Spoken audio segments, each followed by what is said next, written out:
Baruchim Aboim B'Shem Hashem, B'Shem Irgin Shiritar. I'd like to welcome everyone to today's shir from Rabbi Yakov Zev Smith Shlita, the topic of Dine brachos, Tefillah Le'ish Chiloini, davening brachos, etc., and the irreligious Jew. I'd like to give a big ashikar to Rabbi Simcha Cohen for sponsoring today's shir, Le'ilin Ishmas, Imoy, Sherezel Bas, Nachum Alevi, La Shalom, the yartzeit Beis Shvat, and Shmos Tzur B'Tzar Chaim. Have the great source of sponsoring a share called Irgin Shiritar 718-851-8651 or email ist@yeshivanet.com. Rav Smith. You've heard a shiloh where someone has a minyan in his office, and almost every day there's 9 people and 1 irreligious person that's willing to join the minyan. The question is, can you count someone who really is not from into a minyan? We had a shiloh, a painful shiloh where someone's child never went up to derech, but he's home. Baruch Hashem, he's home with the family. Can you count him into zimun? He's not religious. Imagine a painful shiloh like that. We had a shiloh where someone's mechutin is what you call traditional, very respectful, very nice, but he's not really shem b'Shabbos. And what's the halachas as far as again zimun? He's a kohen. Can he duch when he comes to shul? So without doubt, from all the shilos we ever discussed, this is probably the most challenging one, because it's not a question about a piece of chicken, it's a kasha. It's a question about our brothers and sisters, thousands and thousands of acheinu, b'sareinu. And the question is, what are we telling them? You know, are we telling them that you are a yid? Are we saying, chas shalom, you're not a yid, you're a goy? Are you allowed to say that? And sometimes the response is their pikuach nefesh. You know, how are you looking at them? How are you accepting them? And as you can understand, these are shalos in Dalet Chelkei Shulchan Aruch without guzma. Besides today's sugya, we'll deal with Arachayim, his questions of Yeredeya, in Kedushin and Gittin, in marriage, in Pidyon Aben, and the questions go on and on. Literally Dalet Chelkei Shulchan Aruch. But the questions, basically, to reduce to 2 simple questions, which are certainly not simple at all. First of all, does he have the status of a yid? And hopefully, if yes, maybe some mitzvah he doesn't qualify to do. After all, if he's doing terrible averos, how could he duchen? If he doesn't believe in Asher Bacha Banu B'Kolo Amim, so how could he get an aliyah? So one thing is abundantly clear, and all agree, there's no suffix about it, a yid, bleibt a yid. That's the starting point. To quote the Gemara in Sanhedrin, Mem Dalet, speaking about Achan, who the Gemara says Achan did terrible averos, and the Pasuk says, Chata Yisrael, Zog the Gemara in Sanhedrin, Afavish a Chata Yisrael, who? Because a person as bad as Achan, but Afavish a Chata Yisrael, who? A yid, bleibt a yid. But we see even more so in the Gemara Kedushin Lamed Vav, with the Gemara Darshan the pasuk Bonim Atem Lashem Olekeichem. Zok the Gemara, and one shita, it's basic conditional. If you act like a child, then you're the Baruch Sham's child. But Rameya took a very strong stance. Ben kachu ben kachat tekuyim bonim. And as the Gemara says, even if it's bonim sichlim, even if you're foolish, even if loy amen, you don't believe in Hashem, even chas v'shalom, you sink to a level of bonam ashchisim, that a polcho avodah zara, and the Gemara has a pasuk for each one of these. Not only he's considered Yisrael, but he's bonam atam Hashem olekeichem. You know, imagine you have a brilliant, beautiful diamond worth millions of dollars, but there's an earthquake and it gets lost. So it's buried under layers and layers of dirt. But the diamond remains beautiful. And I think that's really what Bonam Atam Hashem Lekeichem. Every yid is a diamond. And later there's layers and layers of Timtum Alei, but the beauty of the diamond, he's still a Yisrael. In other words, you can't give up Yiddishkeit. And Rapam once told us a story about I think someone was out of town and he saw a Rav officiating by a funeral in the funeral home. The problem was that the Rav was a Kohen. So someone asked him, excuse me, Rabbi, aren't you a Kohen? He goes, oh yeah, but I retired from my kahuna. You can't retire from Yiddishkeit or from a kahuna for that matter. So the chayre, it's a simple shayla. A yid is a yid, finished. So what's the sugya? But we do find in numerous halachas, I'll mention just some of them, that we treat him lahavd like a guy. Again, a striking example. The Gemara is Shulchan Aruch Arachayim Shin Pehei, based on a Gemara in Eruvin, where basically when you have an Erev Chatzeres, you have an apartment building, or you want to put together different families, you make an Erev Chatzeres, which is simple. Someone's Zaycha for everybody in the apartment building, a little part of the Erev, and the Erev is good. But if you have a guy in the apartment building, Chazal made it very difficult to make an Erev. It's not just you have to mitzaref him, you have to be soiches rishus. I'm not getting into it, but very complicated when you have a guy on the premises. The Shulchan Aruch Shin Pei, based on a Gemara, says if you have an irreligious Mechalel Shabbos, he has the same din like a guy. Again, it's hard to say it, but we treat him like a guy regarding Hilchas Erev Chatzeres.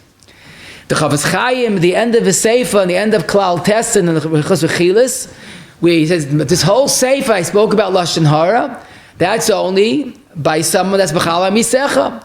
But a Koifer B'Toras Hashem, or as Maulig al Divrei Chazal, there's a mitzvah to say Lashon Hara about him. You hear? He's not Loiselech Rachel Ba'amecha. He's not part of Amecha. There's a big sugya regarding a friar person that touches wine, or bakes or cooks. The halachis of yayin, bas, or bishul akam apply to a yid. And many poskim, I should mention, hold that taka, if he touches wine, it's yayin nesach. So did we see? We do treat him like a guy. We're getting mixed messages. And the chilik is pashut. Because the truth is, as we said, all agree a yid is a yid, and bana matam l'Hashem alekeichem. Maybe more importantly, like the famous Rambam in Igeres Teimon says, a yid can never lose that status. He could shmad sich von heint bis morgen, a yid bleibt a yid. And as the Rambam says it very emphatically, no matter how bad, no matter how far he goes off the derech, there's a din v'cheshbin on every avera that he does. And the Rambam gives a striking example. Yeravam ben Nevat, what was the classic Meses Umadiach, will get punished for everything. In fact, Rambam in a different place says he's going to get punished even for not making Erev Tavshilin. Because a Yid bleibt a Yid. And again, Shma Dayin, Shma Daher, a Yid is a Yid.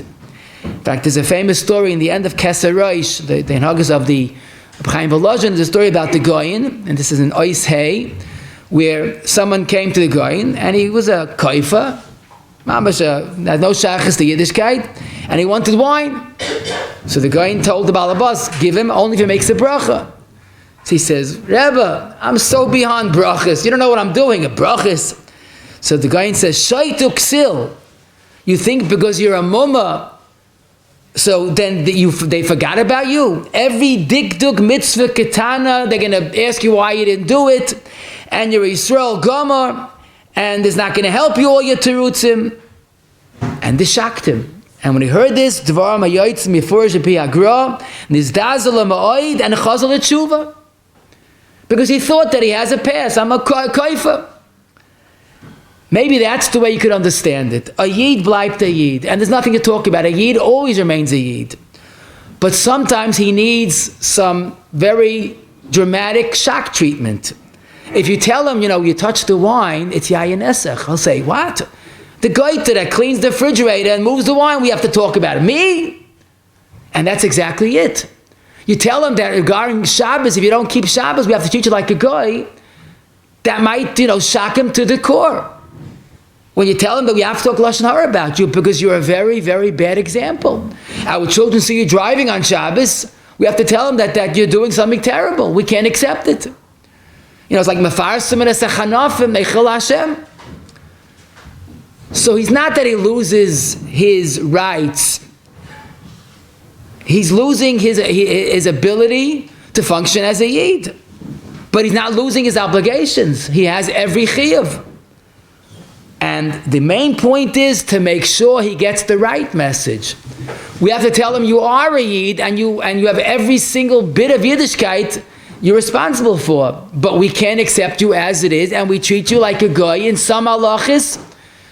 Hopefully you're going to get the message. Not the wrong message, you're a guy because you're not a guy. I think that's why you can understand it.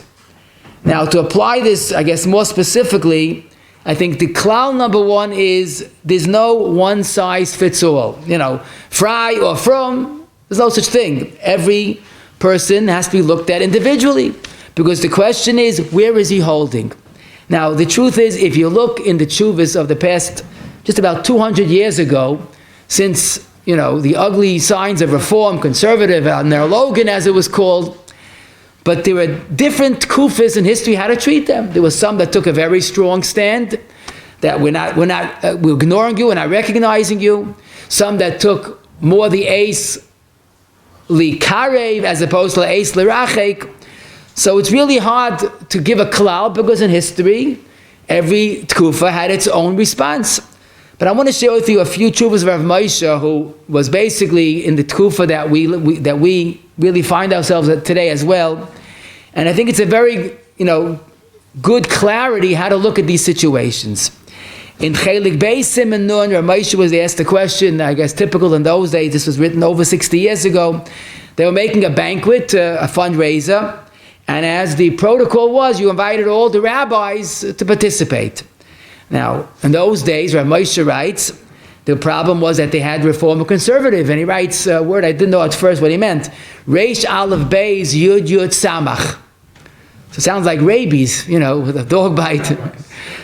Rabbis, Rav Moshe has over 20 tshuvas, he never once writes Rabbanim. They don't deserve that distinction. Rabbis, exactly what it was. And you have to realize Rav Moshe was the one that had to set the tone in American, the scene in American scene. Will we accept this? Because again, reform and conservative was a terrible threat. Because before that, either you were Yid or you weren't a Yid. But they created a terrible fallacy called reform and conservative. It's a new type of Yiddishkeit. You're not going off the derech. We have a different derech for you. And Rav Moshe, with his tremendous Ahavas Yisrael, realized the threat. And it's interesting, you see a story that I heard that I thought was precious. Someone came to Rav Moshe, a rabbi, but he should have known better. He says, Rav Moshe, he says, I'm like you, but there's one difference. See, I hate these people in my heart, but you have to play the game. You have to go along with it. You come out with all these statements and you're making trouble for us. So Moshe says, I'm not like you at all. I'm just the opposite. I love them in my heart. But I have to play the game to wake them up. You say you hate them, so we're very different. That was Moshe's approach. He loved every Yid, from or fry, from or conservative or orthodox, but he saw the inherent danger. It was mamash oyev Hashem sinu ra, but not Rishayim. He didn't hate the Rishayim. And Moshe establishes a concept that if you don't believe in Hashem, then the bracha you said is not a bracha. And he quotes the Rambam with tremendous implications. In Yisrael HaTorah, Perek Vav Halacha Ches, where the Rambam says that a koifa that wrote a Sefer Torah, you're allowed to burn the Sefer Torah with the Shem Hashem. Because Shem Hashem only has Kedusha if you give it Kedusha, if you mean the Rebbeinu Shalom. If you mean a Getchka, if you mean a Avodah Zarah, you mean Yashka, Chmar Litzlan, so it's not Shem Hashem. So Moshe says, if you have a person that doesn't believe in Hashem and he makes a bracha, it's not a bracha. You know how to say amein to the bracha, you zicha can't be yartzeit with that bracha. So Moshe says, how you mechabit? So in those days they would have to mechabit one rabbi to say the bracha until Yadayim. One rabbi said amoitzi, that's the spiel that it was then. He said, you can't give such a rabbi a bracha because it's not a bracha. And his aliyah is not an aliyah. In the next tshuva, and that was Chelik Beis and Aleph, a very sensitive question. This was a person that maybe was even a Tinuk Shenishba. He was taka, not from, but he was a doctor that did many services, he did many chasadim for all people. He was a Bal Midas and a Bal Rachamim, but he was married to a Goita. So Rav Moshe was asked, can you give him a kibbutz? Says to give him an aliyah, avada you don't. But maybe give him sicha, hag b'galila. So Moshe says the problem is that chanufa. Don't forget, he represents a person that married a goita, which was that crossed the line according to all opinions. And if you're going to give him kibbutz, a kavod, for what? Does he deserve a kavod? And chanufa doesn't mean when you flatter the mailman or the teacher to get a good mark. Chanufa is something that Moshe quotes from the Am Shashleim. It could be Erg Vayavar. Because you're not only sanctioning, you're accepting and honoring this man for what he represents. He represents the ultimate deviation of Klal Yisrael. He married a Goita. But Moshe has a chap, and he says, maybe you're not honoring him for what he did with the Goita. You're honoring him because he's very devoted to his patients, and he's taka moisa nefesh, and he's a Baal Chesed. Maybe you could rely on that. You're honoring him for his devotion to the community, not for his deviant lifestyle. But you have to realize what Moshe quotes, that chanufa to a person that is doing wrong things could be Erg Vayavar. Because again, you're sending a message that we accept what you are. And that's also part of the equation, to realize that sometimes you give a kibbutz to a person that doesn't deserve it, you're endorsing his lifestyle. I know this b'yediyah, and I'm not getting into the details, but this goes back before the Iron Curtain collapsed. There was a Yid that was stuck behind the Iron Curtain, which was pikuach nefesh in those days, in Soviet communist Russia. And there was one political figure who could get him out of this terrible pikuach nefesh situation with one phone call, but he had strings attached. He would do it, but he wanted to run for prominent office. And he was a Yid that married a Goita, and he said, I'll get the Jew out, no problem, but you have to endorse me when I run for political office. And they asked Rabbi Yakov Kamenetsky, what can we do? We endorse him, we're endorsing his lifestyle. So Rabbi Yakov said, I have to think about it. And the next day he said, I have no raya that you're allowed to do this, because this is such a terrible Chil Hashem.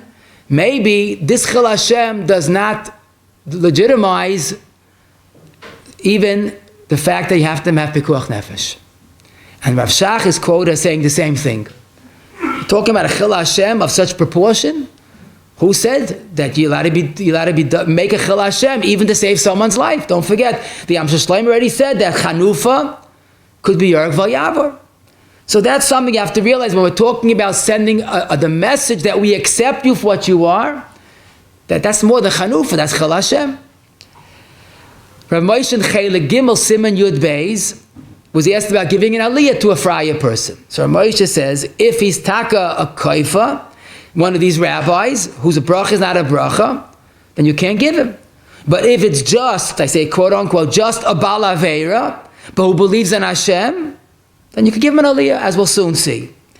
In Chelik Dalid of Even Ezer Siman Pei, about giving a rabbi, a reformer under the chuppah bracha, he says, you're wasting your time. It's not a bracha. It's just not a bracha. And in Chelik Gimel Chaf Aleph, about giving one of these rabbis a bracha when it comes to shul, aliyah when it comes to shul, you're not allowed to. A regular friar person, Ramesh, was much more sympathetic. But again, when someone doesn't believe in what he's saying, it's like a Sefer Torah shekasvu min, and it's not a din of a bracha. Rav Moshe was asked an interesting question, and about giving a friar person food to eat. We know in Shulchan Aruch, in Kuf Samach Gimel, Kuf Samach Tes, if you know you won't make a bracha or wash till Sedayim, it's lifnei iva. So Moshe was asked, but what do I do? Because if you tell me a friar person's bracha, who doesn't believe in Hashem, is not a bracha, so I'm not gaining by asking him to make a bracha. It's not a bracha anyhow. So in other words, him being that status of a koifa might turn into a kula I could give him to eat without a bracha. So that would come out the famous story with the Chazon Ish when Ben Gurion visited him. So you don't know what to do, could give him a kibbut or not, maybe you don't have to give him. You're allowed to give him a kibbut because his bracha is not a bracha anyhow. So Rav Moshe in Chelik Hey Siman Yud Gimel Sif Katan Hey says no. And I think what it means to say is, as we began, he has every single chiyuv, every single sif katan and Shulchan Aruch. You can't give him to eat without a bracha. If he's willing to make a bracha, we have to hope for the best, that at that moment he has a hira tshuva. And he quotes the famous Gemara in Kedushin, Mem Tes. Someone says, Amanas shanit mekadish amanas shanit tzadik gomer. Even though he's a Rasha Gomer, maybe hira tshuva Levi. Rav Moshe is being optimistic because, again, you can't say that he has less chiyuvim because he's fry. You can't give him to eat without a bracha. So give him to eat, tell him to make a bracha, and hope for the best. In Chelik Dalet Tzadik Aleph Sivka and Vav, about the different problems with the shuls, out of town shuls, some were from, some are not from. He says, if those that einam karoyu, so be makar of them. But when you're talking about an apikoiris is basically treated, his bracha is not a bracha. The deciding factor is teyavain versus kaifa be'ikam. Now to apply this more specifically, the shaila I began with, but some people have this on a daily basis. They have 9 from a people, and 1 friar person is counted into the minyan. So again, the question is he qualified to be part of the minyan? He doesn't really believe what he says. But here the question is much more serious. Telling him you don't count? What are you saying? You're a guy? You can't tell a yid he's a guy. Don't forget, Banamatam Hashem Alkeichem and Yisrael Af Yishachata. But regarding minyan, we have one very important redeeming factor. The concept of minyan is learned from the pasuk of Gdashti B'soich B'nei Yisrael. That was a chiyuv on a yid with 9 other people. If they say, do an avera or I'm going to shoot you, you have to give up your life. There the halach is clear, even in front of friar people. As long as it's a minyan of people, you have to give up your life and not do an avera. And from the same pasuk, Gdashti B'soich B'nei Yisrael, we learn the chiyuv of a minyan. And this led Rav Moshe and others to say, maybe regarding minyan, the ikka is, are you a ben Yisrael? And the answer is absolutely. Afa b'shachata Yisrael. And this is as early as the Gra. The Goyin says if someone is maimin in Hashem, even though he does an averis, as long as not mumma l'chol ha'torah kula, he's mitzdaref l'minyan. That's the Goyin in Tikkun Zoya. But we see this more in Shulchan Aruch. In Siman Nun Hey Sif Yud Aleph, an Avarian that did Averis, as long as they didn't put him into Chayrim, he's counted into a minyan asara. In other words, a Baal Avera is counted into a minyan. But the Pri Megadim adds in Nun Hey Sif Katan Dalid, Mumal Avodah Zara, or Chilul Shabbos, Mr. Bura adds Chilul Shabbos B'Fahesya, or Lahachis, Hareyu Ka'akim, Ve'em Mitzdarfin. In other words, there's coming a point that he crossed the line. When he's acting like a guy, he's not a guy, but he can't be counted to a minyan. Frank the Pri Megadim Shulchan Aruch says, you count him as long as he's not put into Chayrim. That's by Te'avai. Laida today, many boys went off the derech, I would say most, is Te'avai. You know, like they say the Alta from Navarre once told the Kaifa, you're not really a Kaifa, you're a Baal Taiva. But you have to legitimize your taiva. So you can't say, I'm no good nix. Yeah, I don't believe in it. But you do believe in it.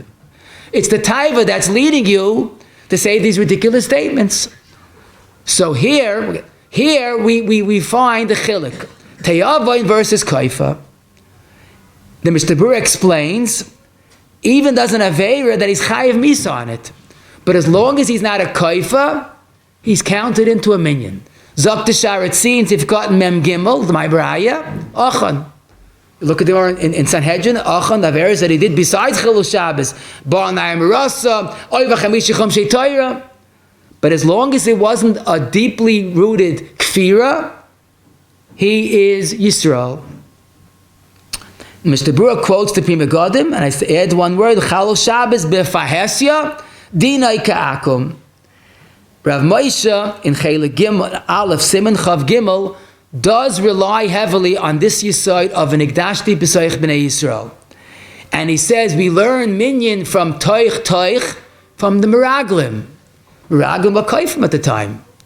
So Rav Moshe seems to say that basically minyan is totally in a yid. Now he does add, but maybe taka you could taka make a minyan, and you could say Kaddish and Kedusha. But it's not tefillah b'tzibur. Because Moshe Shitasi, that's not enough shisha mispalim. You have to have 10 people. If it's davening, not a davening, maybe you don't have taka, the mild tefillah b'tzibur. He makes his spout l'shitasai that there is no heta roiv ruba. You have to have a full minyan. Those that are makel on shisha mispalim would be makel here as well. And in Igros Moshe, Beis Yutes and Gimel Yudalid, although people strongly refuted the raya from Igdashti B'nei Yisrael, Rav Moshe held that it's a good enough raya. it's totally, a minyan is totally in Yidden, 10 Yidden is enough. Now I want to mention there's a Marsha, if you want to see it inside, you're not going to find it. In creases, the Avav Med Beis, on the whole creases, it's probably half a page of Marsha. And different prints, it's come out not there, but there's a Marsha on creases Avav, on the Gemara that says, Kol Tainus she'ein ba'poish Yisrael, ein a Tainus. In other words, you have to have fraya with fruma. So the Marsha points out, the Chelbana had a terrible smell, but it was part of the beautiful Ketairis. But Zok the Marsha, something striking. How many Samanim were there altogether? 11. Because Taka, we allow the Chelbana to be part of the minyan, but he's not counted into the minyan. And Zeichel Davazak, the Heilige Marsha, Avram asked, his final plea was, if there's at least Asara, save the Eden.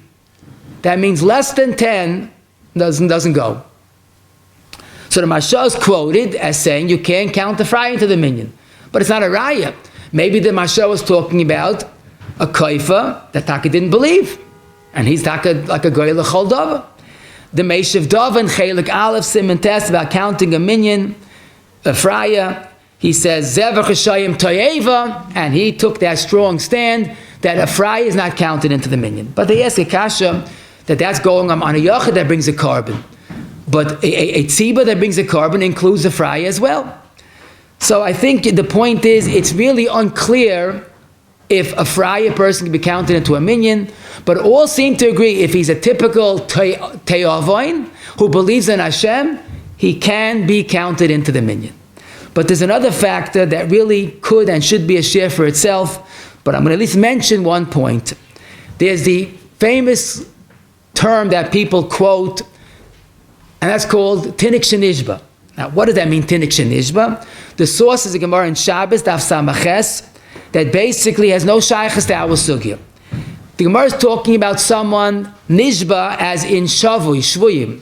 He was captured as a baby, kidnapped, brought up as a goy, had never any exposure to Yiddishkeit. So the Gemara says regarding he did Chilul Shabbos, multiple Shabbos, every week he did many Chilul Shabbos, but it can't be counted, he can't be blamed because he was a Tinok Shenishba.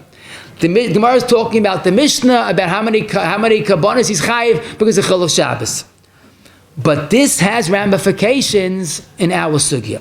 Because the Rambam in Hilchos Mamrim, Perek Gimel, Halacha Gimel, seems to have a very loose reading of Tinok Shenishba regarding our shayla.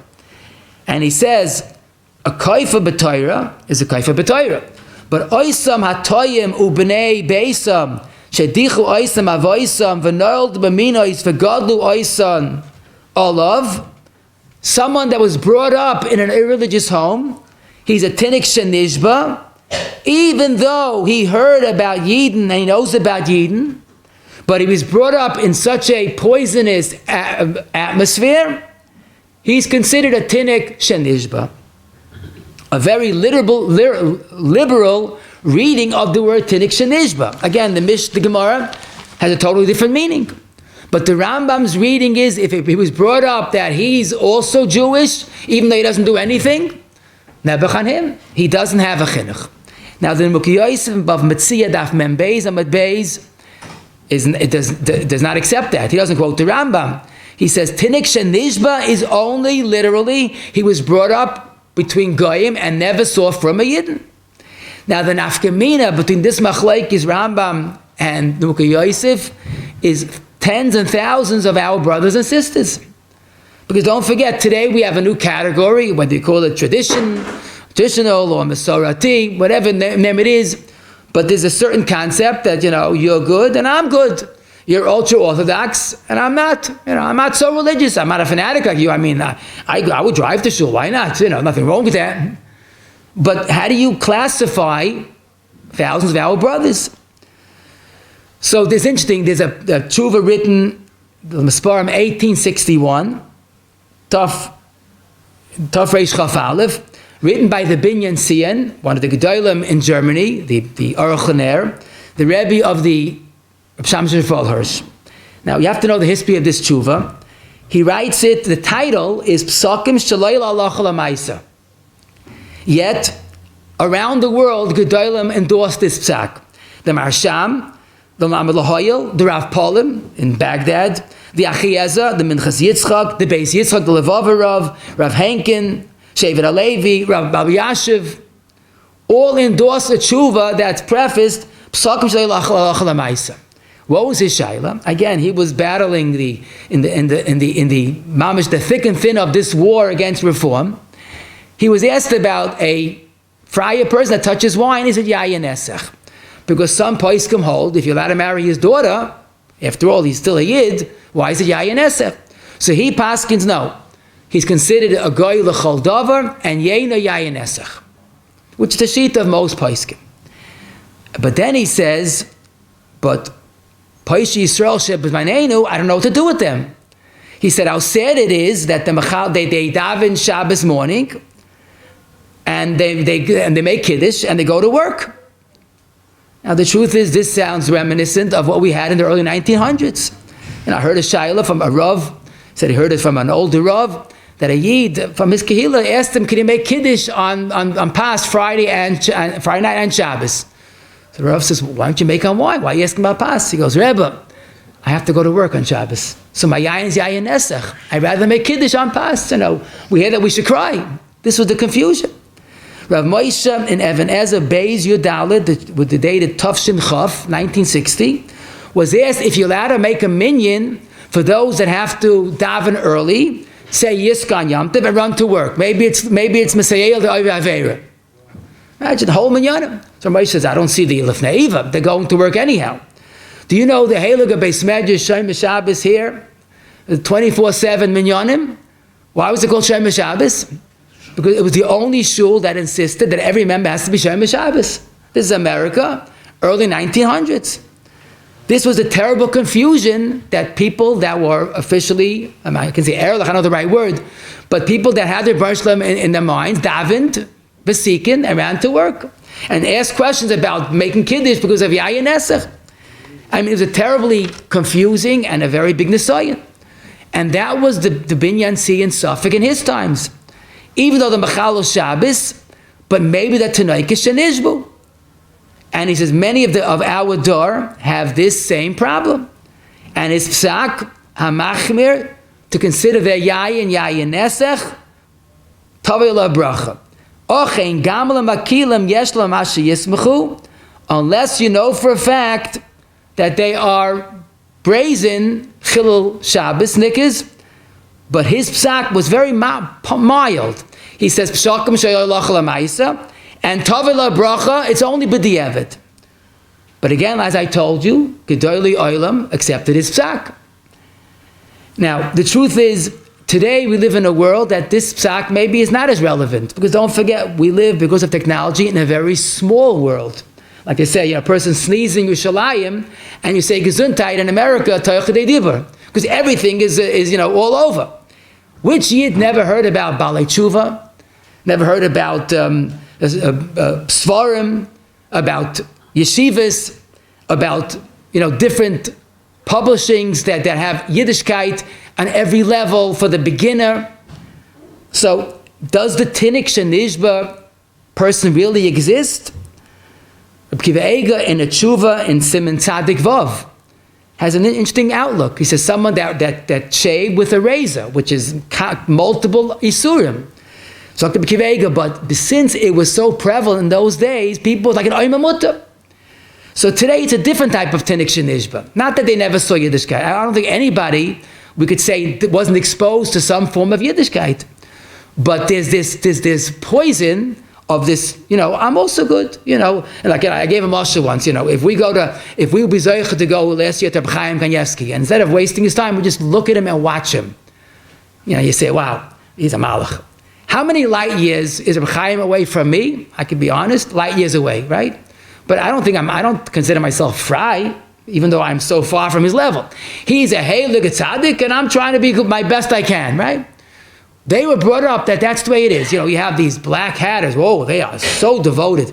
I really respect them, but it's not for me. I can't live that lifestyle. I mean, not to drive to shul on Shabbos. How am I going to get there? So it's this oimam mutta with a respect for you. Some of these traditionalists are very respectful. Just I can't do that level, so I chose, I chose option B, as if it's such an option. So here you have to know that the Chazon Ish writes a few times in Yerdei Siman Aleph and Beis, and again in Even Ezer, that today the approach has to be to makarev them ba'avoisei sahava. In other words, treat them like Tinok Shenishbu. The Oznidbru and Chelik Tes, Siman Nun Hey, the Askalav, the Ches Yutes, a Ravozna and Beis, Kuf Ayin Hey, without quoting the Chazon Ish's name.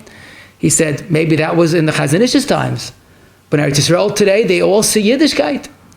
So it's really, you have to know, sometimes it's Eis L'Rachek, but probably more often than not, it's Eis L'Karev. Because if you draw them close with Avoisei Zahava, then you'll see results. So basically, there is a school of thought, Ad Hayoim, that we could treat them like Tinok Shenishbu, even though it has a different meaning today. But basically, we're going to say, halacha l'maisa, count him into a minyan. Again, if he's basically showing signs of life, I saw in Uvdas Hanhagas of Beis Bris, Chelik Dal, Amid Kuf Ches, that the Brisker Rav, who had a minyan in his house, was one short one, and they brought in a person off the street that wasn't from. So someone asked him, how do you count him into a minyan? So the Brisker Rav's son, Befal, said, if he's willing to daven with us, that shows he believes in davening.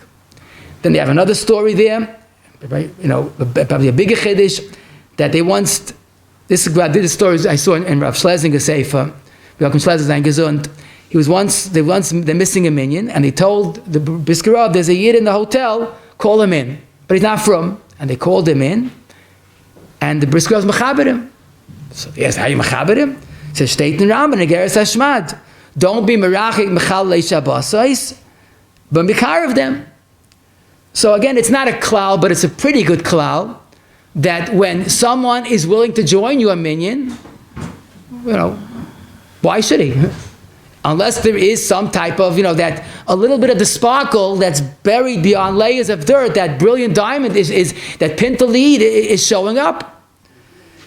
Now, Lamaisa, if, again, in this case, I told him, if you're going to tell him we can't count you to a minyan, that's a death sentence. You're telling him that we don't believe you're Jewish. That's going to destroy him. So again, the fact that he's sympathetic and respectful, you could count him to the minyan. Is it lechatchila? I can't say that. Or Moshe holds it might not be tefillah b'tzibur. But again, if he's at least a suffix Tinok Shenishba, definitely you could count him into a minyan.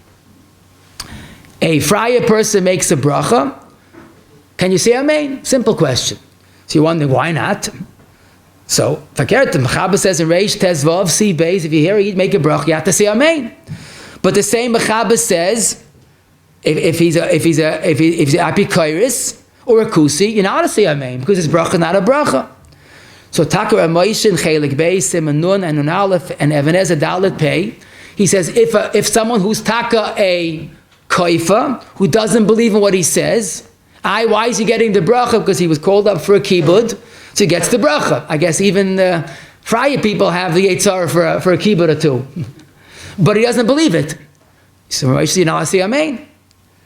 But as the Brav Pa'olim in Chelik Gimel, the end of Siman Yud Beis, he says if there is in this person, he's not a koifa, he's just not religious, but when he says the bracha, he means the Rebbeinu Shloim, then you can answer amein to his bracha.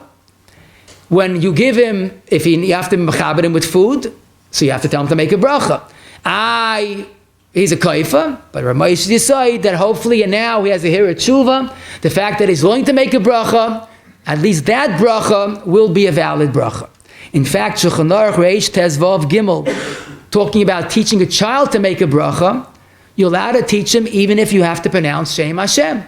And all the poskim across the board say regarding Kiruv V'chaykim, to teach a friar person, you're allowed to say the bracha, and if need be, teach him how to say Shem Hashem. Now, experience shows, if you take someone who doesn't know anything, you say Baruch Atah Adoi, he goes Adoi.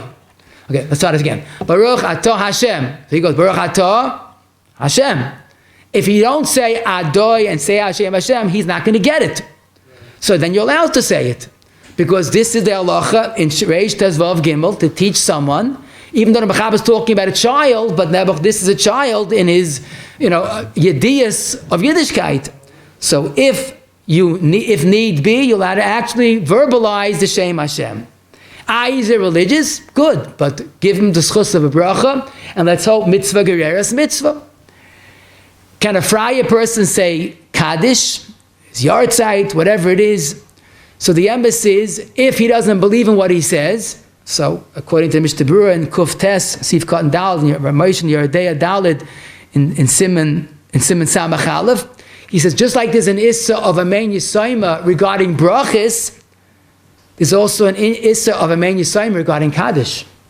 So you have to know, if he doesn't believe in the Kaddish that he says, then he's not Kaddish. And Rav Schwab once took a very strong stand about someone that said Kaddish who was a known kaifa, but he did it because his father asked for it. So Rav Schwab told him, you are making a chil Hashem in the world and you're saying Kaddish? There's no Kiddush Hashem in that. If he doesn't believe in what he says, then you really shouldn't be answering to that. But we have to hope that if he is saying Kaddish, especially at this time where he's maybe hopefully, a little bit of the toivel leches el beis avel is having an impact on him, and when he comes to face with mortality, it's a dua, dik effect, by a levaya, by a shiva, by a Kaddish, sometimes this has an impact on this otherwise very cold heart. So you have to be careful. If he's saying the Kaddish and he means it, especially the Kaddish by the levaya, it's not a question of davening. So unless you're certain that it's not Bikoros that's saying Kaddish, you're allowed to answer amein to that Kaddish. Now, especially a beis avel or any type of, a levaya is an opportune, conducive time to somehow connect with him. So that's a time of eis l'karev. Don't forget, if he's realizing that life is not forever, hopefully he will get the message. Sometimes these type of, encounters, the levaya, the shiva, has an impact on the fellow. What's much more challenging is giving an aliyah to a Freie person. So obviously, if he's known to be a kaifa, and this is a form of chanufa, then avadin aladu. No matter what, no matter who, you're endorsing someone that doesn't deserve the aliyah, who doesn't believe Asher Bacha Banu. The question is, if he's basically just an estranged yid, he's off the derech, and he wants an aliyah, he has yartzeit. So the Prima Godim in Eish Lavram, Reish Pei Beis, if Katan Zayin, and Ramosha in Chele Gimel Yud Beis and Gimel Chaf Aleph, if he's not a kaifa, he's just not from, then if need be, if he demands one, you'll have to give him an aliyah. Now don't give it to him, l'chatchila, but if he wants the aliyah and he's not a kaifa, he believes what he says, you could give him the aliyah. Why? Obviously, if he wants an aliyah, then he has some type of connection, some type of feeling for it. He's saying words that he means. A little trickier when he comes to a simcha. So he doesn't want it because he's a doing tshuva.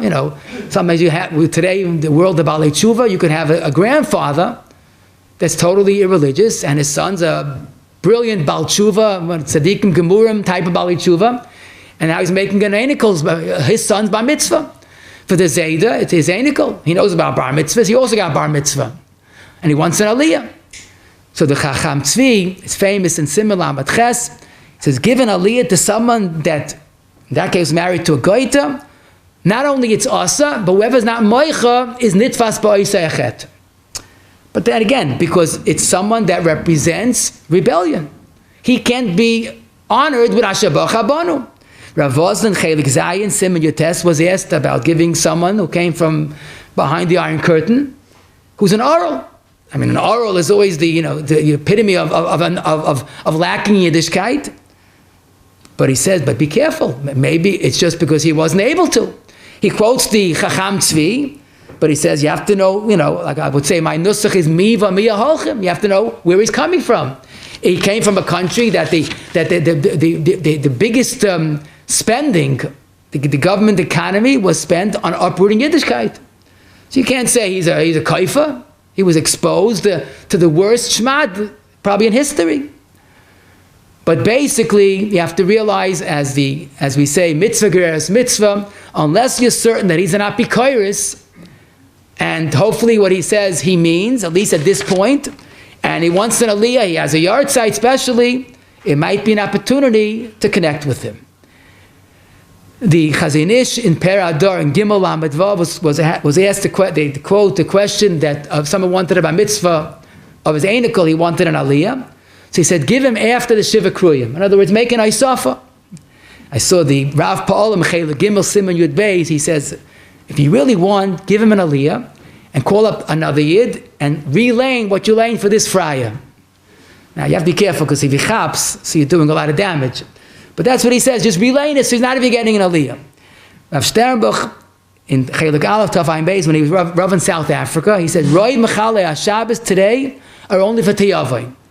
So he says that Lamaisa, if you could avoid giving him an aliyah, avada you should, but it's hard to say it's also to give him an aliyah, because again, he's basically a Tiyavai. The real question is you have to make sure that it's not Chanufa, because Chanufa is unforgivable. If someone that represents Merida and it's an ongoing rebellion, he doesn't deserve an aliyah in any situation. The Rav Henkin in Guras Aliyos Simin Lamed Ches was also asked about giving an aliyah, and he wasn't too excited about it. But he says, Zicha don't give the first or last aliyah, because Miyikid Adin, that were the main two brachos. That's his compromise regarding aliyos. But basically, it's interesting, the Marshag, you see what the world they lived in, Chelik Beis, Pei Aleph, about someone that was married to a Gaita, and he demanded an aliyah the Shabbos before his father's yartzeit. A muddled mentality. And he was threatening. So Marshak says, you're not mechuyev to give him your life. He's a roidif, give him the aliyah. But you see how people have to deal with these shilas. He's married to a gaita, and he wanted the aliyah the Shabbos before. But b'derech klal, if you decide not to give an aliyah, don't feel bad. What about his poor father's neshama? You know, people wonder about that. There's a sefer Menucha Kedusha, Talmud Rab Chaim Volozhina, in Tefillah Yud Zayin Chaf, who writes that if someone does something, the toivas nishmasei of a parent, and is really of little value because he's not religious, it's not a schus for the father. He gets an aliyah and doesn't mean it. So if you decide not to give him and he's okay with that, don't think you're depriving the father of something, because maybe it's not really such a schus that his son gets up and says Hashabach Banu and doesn't believe in it. And it might be chanuf and it might be an issa. So if you could avoid it, don't worry about the father's neshama. You know, he's getting schar for the prisha. The real question is when he has yartzeit and he wants the amid. I guess the breitel, that yetzar, everybody has. But the truth is, if indeed he crossed the line, then how can you give him to daven for the amid? You know, the Mechaber in Nun Gimel Sif Dalid, based on a Gemara, has certain qualifications for a Baal Tefillah. A shatz has to be hogun, he has to be reika mi'averis, he has to be an onav, merutza lakol, rogol, likrais, Torah neviim, and ksuvim, zok the Mishnah Berurah in Sifkat and Yud Beis, that if someone's not hogun, what he's doing is he's being meineya toivam Yisrael. And the Mishnah Berurah in Tafkuf by Alice Sifkat and Yud says if someone's Messiah for someone to become a Baal Tefillah when he shouldn't be, he's goizel toiv min hakol va'asad litnin esadin. He gets up and he's leading the davening, and he's saying the bracha shayver oiv machni azeidim al tzadikim. What kind of inappropriate davening is that? The Tfu Ashar in Tainis Daf Tezayin Amid Beis, he says the shatz's job is to ma'oira rachmei shamayim. But if someone is a shat she'ein hagun, he's ma'oira dinim on Klal Yisrael, on his sibur. So how could you allow a shatz like this person to be a shatz? Now I know it's talking about a shatz kavua there, but Mishnah Berurah in Nun Gimel Yudalet spells out he's possible even to be a shatz bakroi. In other words, to put it in simple American English, he's the wrong man for the job. He gets an aliyah, that's his private part. But he's leading the tzibur. Mishnah Berurah in Kuf Chavav Sifkat and Beis, he says someone apikoiris also to be a shatz and don't answer if he does lead the tzibur. So there's very little tolerance for being a shliach tzibur. In fact, I saw the Leket Kemach HaChodesh quotes from Minchas Moshe that it's easy to let him be a shoichet than be a chazan, because he says that in davening is a lot of has to do with the hirurim, and his hirurim are royim. But definitely in halacha, a shatz is more chama than getting aliyos or anything else, kamat. Rav Henkin, again, who is well aware of the American scene, he also took, again, a strong stand not to allow someone that is not from to be a shliach tzibur. He says maybe if a question machlokes, you have to rethink about it. Maybe Takar Moshe says maybe you should give him Asher Volatzion. But it seems a shatz is a much more serious problem. Again, Kol Orim Yaseh Bedas, you have to be careful. Sometimes you could work it out in a peaceful way. But to be a shatz, kulai hai v'ulai, maybe uvolatzion. But basically, to lead the davening is something that is difficult. I'll leave you two interesting shilas, which we would think maybe are not, we would think probably is the wrong way, but listen to this question. A friar person that's eating with you, can you count him into zimun? So one, the zimun, like especially a zimun of 3, big deal. How bad could you go? But if you look in halacha in Kuf Tzadik Tes Siv Gimel, Amoretz Gomer Zok Mechaba Mizamna Olav Bizman Hazeh. An Amoretz, not talking about a friar. An Amoretz Bizman Hazeh, you're allowed to count him into zimun. So the question is, and what about the olden days? You can't count an Amoretz. I mean, we're talking about friar or koifrim, but Amoretz, is that also a disqualification? Zok the Mishnah Berurah according to Magen Avram. Because midin Gemara, even a kara v'shana v'leishimish tamidei chachamim, who's not learning, like the Mishnah Berurah explains, not learning Gemara to understand the Mishnayos, you can't be mezamen. Ein mezamen on Amoretz. But today, if we reject Amaya Aretz, we're going to do a lot of damage. So today we do count an Amoretz, even though it's keneged din Gemara, which in itself is an insight. How we have to be understanding. We have to make sure that ace l'rachek won't happen. You rejected Amoretz, you're going to lose them. So today we have a big chiddush, you're allowed to count an Amoretz. Ha gufa, what's wrong with an Amoretz in times of the Gemara? So the Mishnah Berurah explains, but it's really the Rishonim, that zimun is a different din. It's an eschabris. We eat together and we join together to say the bracha. Do you want to join with an Amoretz? So zimun is most demanding. In other words, today we do count Amoretz because we're afraid to lose them. But in theory, zimun was more chama than anything else. Even an Amoretz. Zok the Magen Avram, and Mishnah Berurah quotes it, Oy bazoi. Today, even today, we can't count a friar person into zimun. Because taka Amoretz we're afraid to lose. But he says the irreligious, there's not so many of them. We have to stick to Ikad Din, and you can't count a friar person into a zimun. Now, this is a new halacha regarding the friar.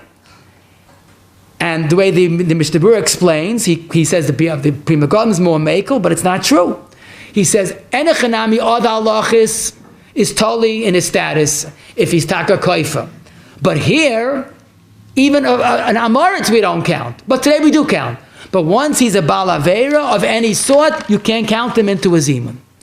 Now the chiddush is that the halacha suggests maybe for a minyan of 10 you could count him, because the halacha is you're allowed to count a Baal Aveira into a minyan, unless he's put into chayrim. It doesn't say zimun is different.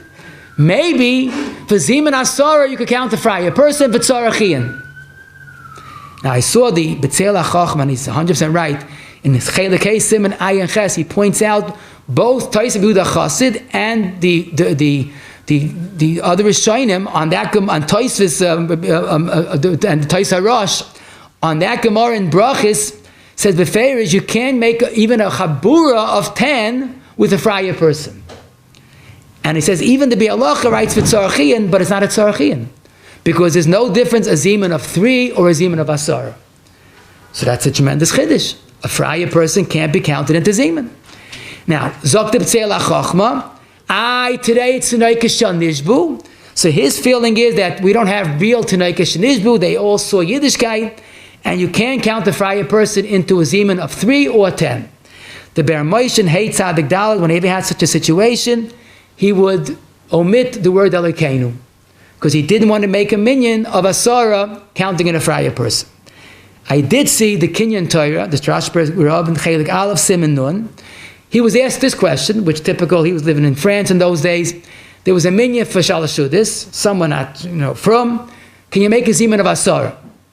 So the Shastra Grava answered, well, one second, and after Shal Sudash, you're davening Ma'ariv. What do you do about Ma'ariv? Oh, that you have no problem. Just zimun, you can be Saimech Tinnik Shenishba. If you count it for Ma'ariv, so why is zimun worse? Even though zimun is worse in a certain sense. But his main point, he mentions the binyan tzion, and basically you could rely that it's a Tinnik Shenishba. But one thing I thought was beautiful, the Bialacha, the next Bialacha says, this whole question is counting him into zimun. But make no mistake, he is chayiv in zimun 110%. He's chayiv in every sifkat and Shulchan Aruch. If you have 3 fraya people, they should make a zimun. They could count each other. No one is looking at this as a kula. They should answer the zimun. The shver shayla, the tragic shayla, but this person asked me, his son, who's eating in his home, who's not from, could he count them at the zimun? He has one son that's from him, and this boy off the derech, telling him, you're not from, you're not Jewish, what are you going to do? I told him, the only thing is you have to hope for the best, hope that he's taka a tinnik shenishba because of the terrible Teves, and hopefully you can follow on that binyan siyan, even though, again, it's questionable. But the message you're sending, the unintended message, is devastating. Be careful, never label your child as a goy. Now, the question of duchening. So here in Chutz La'aretz, it's a Yom Tiv, it's a daily shayla. So to us, it's probably the most pashut. How could he duchen? As such a person could duchen? But you look in Shulchan Aruch, in Sif Lamed Tes, it's mamish as clear as day. If he didn't marry a chas v'shalom, somebody he's also to, and he's not being metamal amein, even though he's not medagdig mitzvahs, v'chola amiranin acharav, and as Mr. Brewer explains, arinun shel emes, he is a rasha, no doubt about it. Noisei kapov. He's allowed to duchen. Zok the Ramah, if you have any sveikis, she'ein shar averas moinem nesias kapayim. Zok the Ramah, a balavera can definitely make nesias kapayim. Pliya. What's pshat? Zok the Mishnah Berurah quoting the Rambam in Hilchos Tefillah Tezvav. What do you mean? He's mechoyev and taryag mitzvahs, and duchening is one of them. There's no exemption because he's off the there. He does averas. You might wonder, do I want a bracha if I'm such a kohen? So up to Rambam, the next halacha, you're making a mistake. The pasuk says, "V'samua shmi'al b'nei Yisrael v'ani avor achem." He's only a conduit. He's only a relaying the bracha of Hashem. Pilaplayim. In other words, let's not make a mistake. If he's doing averas that are tainting his kahuna, he's married to a grusha chalutza, or he's being metamal amesim, or he's a kohen that, quote, retired from his kahuna, and is doing flagrant violations of kahuna, that Shulchan Aruch says is a problem. Because as the Or Zarua explains, even though the Baruch is giving a bracha, but if he's oizav HaKadosh Baruch Hu, HaKadosh Baruch Hu is oizav oisai. But if it's just, quote, just averis, a kohen can duchen. Why? Because you're a kohen. Rapam once told us a story that goes back in the early 1900s. There was a kohen came to Shul Yom Tov and he wasn't duchening. And the Rav knew these guys. Goes, Yankel, why are you not duchening? He goes, Rebbe, I have to go to work after davening. You know that. Die hand was tun avoid on Yom Tov. They sollen duchen. They should duchen. He goes, Yankel, I thought you're smarter than that. You go duchen. After you duchen, you say, die hand was am geduchend. They could go and do avoida. That's the attitude we have to take. Tell him you're a yid. And you have to duchen. After duchen, you'll have a better perspective what to do. Now again, the Mishnah Berurah does say, if someone is a mechal Shabbos b'farhesya, he loses his schus for duchening. Rav Moshe in Chelik Aleph Siman Lamed Gimel was afraid to paskin. What about today? Maybe it's Tinnik Shenishba. The Achiyez in Chelik Dalet Siman Gimel was asked about letting these mechal Shabbos duchen. He goes, I'm afraid if you don't let them duchen, they're going to think that they retire from the kahuna, and they're going to end up marrying who they're not allowed to. So it's a very sticky issue about this question of mechal Shabbos v'vahesya. But the right attitude is, this Yisoi, die hand was up and geduchend, they won't do malacha. Send them the message that you're good. And I'll leave you with a vart. Rapam said, probably the last months of his life, he was extremely ill when he said this word, but it was like a rally to Klal Yisrael at that time. He said that we find in Parashat Shmos, the Baruch Shalom told Moshe to redeem Klal Yisrael. But as whatever it means, the Chazal say Moshe didn't believe in the Eden. So the Baruch said, Mazeh biyadech, what do you have in your hand? I have a stick. So the Baruch said, oh, take the stick and throw it on the ground. And what happened? It became poisonous snakes, scorpions. And Vayonas Mipanov, Moshe was frightened. He was frightened because these are dangerous snakes. Vayem Hashem elav, shlach yadcha. Again, now stick out your hand. V'choiz biznavei, pick up that dangerous snake. Moshe was scared. The Baruch Shem told him, and he picked it up. What happened? And it became a mata, not just a mata. It became a mata likim that did the oisay sumayvsim nisim v'neflois and mitzrayim. So Rapam said he once heard a word that this is a message to Klal Yisrael. You have someone that's not religious. And to you, it looks like he's nechashim v'akrab, and you throw him on the ground because you're no good. What happens? He turns and haunts you. He becomes the poisonous snakes. He becomes what I say, laida, the halacha bidur, the Yaakov saying of the Yaakov, what we see in Eretz Yisrael today. But if you pick him up and you bekar of him, and you say, I do believe in you, and I do see a future, and you are a brilliant diamond that has layers of timtum, you'll see a matalikim, you'll see oisaisu moivsim, you'll see nisim and aflois. And he said then about Shuva, but it's lav dafka Shuva, it's any one of these wonderful organizations there at Yisrael that are taking these nechashim v'akrabim, picking them up, and making oisaisu moivsim. Today there are thousands of mishpachas because people believed in them, that if you pick them up and you see the good in them, you'll see the nisim and the flies, halavai, amein v'amein. I'd like to thank Rabbi Smith for the wonderful share. Rabbi said, give me 2 minutes for Atzalas Nefashis. Rabbi Smith just spoke about the Atzalas Nefashis of Klal Yisrael, and as Hashgacha Pratis, they spoke about it the right day when Yad Yisrael was making an appeal today. Everybody remembers that last few years when Klal Yisrael went through in Ukraine, hundreds of thousands of Yidden didn't know where to go. And the Stolner Rebbe, my Rebbe, Zolzain Gesund Stark, with his Heilige Moisid Yad Yisrael, went out with millions of dollars to save out thousands of mishpachas and Taka bringing them to Israel. But there are tens of thousands of mishpachas who are still now in Ukraine, and we don't understand their matzav. They have kashas and amuna every single day. Why are we zoichet to have these bombs flying? And we don't understand. The lights are going off. There's no water. There's no toilet.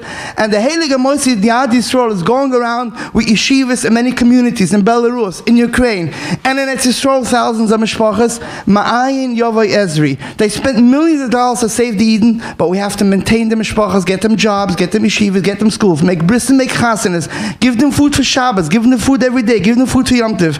We should learn the $5. All countries, United States, Europe, everybody is spending billions of dollars to give the war. Why? Because they understand of Hatzolas Hagufim.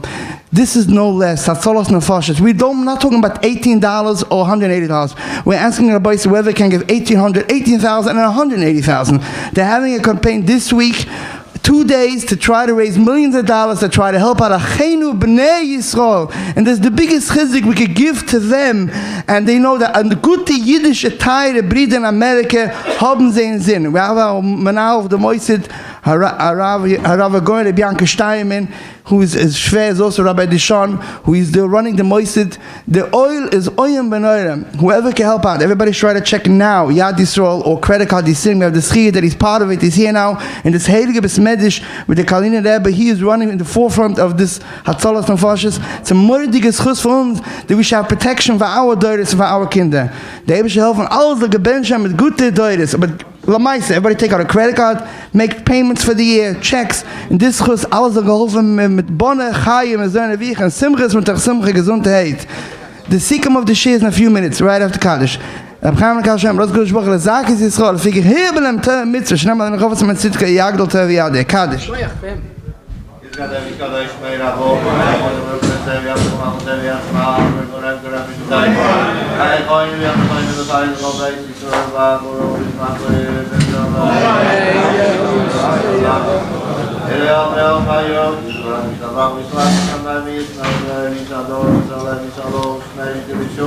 Oh.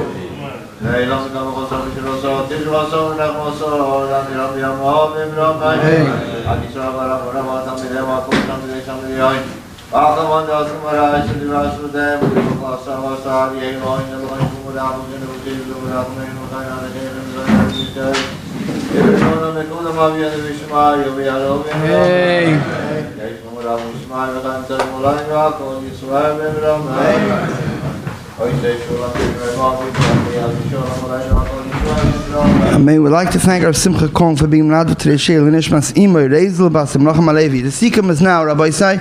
Please write out a check now to Yad Yisrael or credit card by the door. Tiskum Mitzvah. Sikkim. Simcha, ready?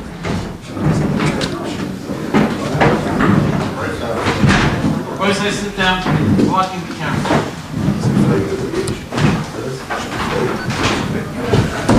Okay, just we reviewed today what we learned.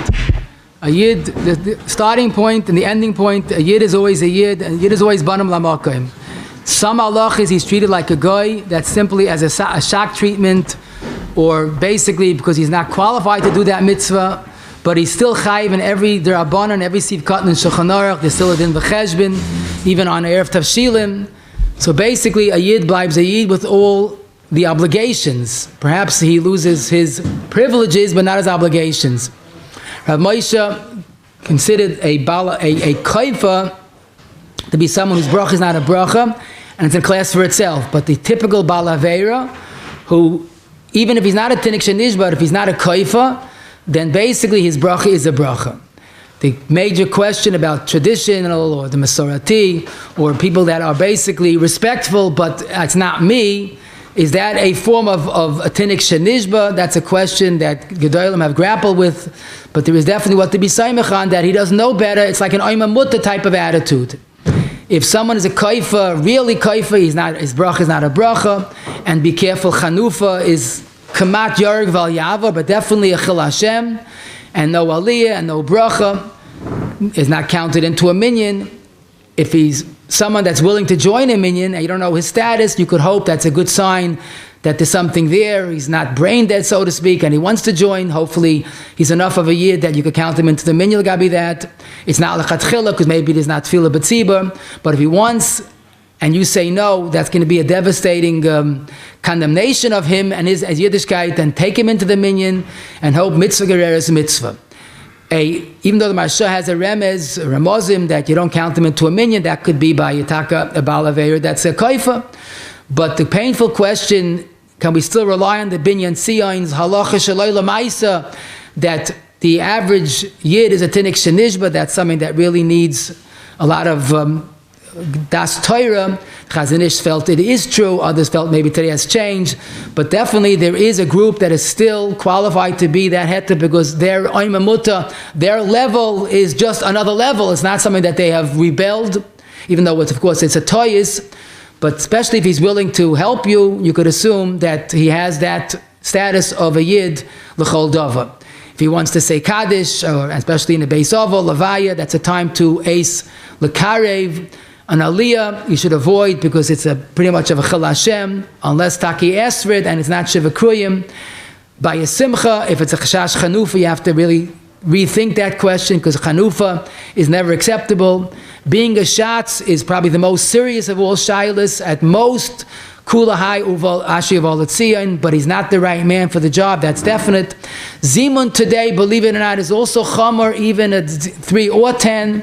And duchening, unless we know that he's a brasha, someone who's a kaifa, if he's just quote unquote a balavera, it's the Bershom giving the bracha. And most important, achoiz bohem, chap onto our brothers and those that think they're off the derech with a voice sahava, and hopefully that will have an effect. Rabbi Smith. Rabbi said, please write out, check the Yad Yisrael. Rabbi Steinman is here. Give out your credit card and call the Heilige Moises if you hear this all over the world to participate in this charity campaign this week. Tiskra mitzvahs.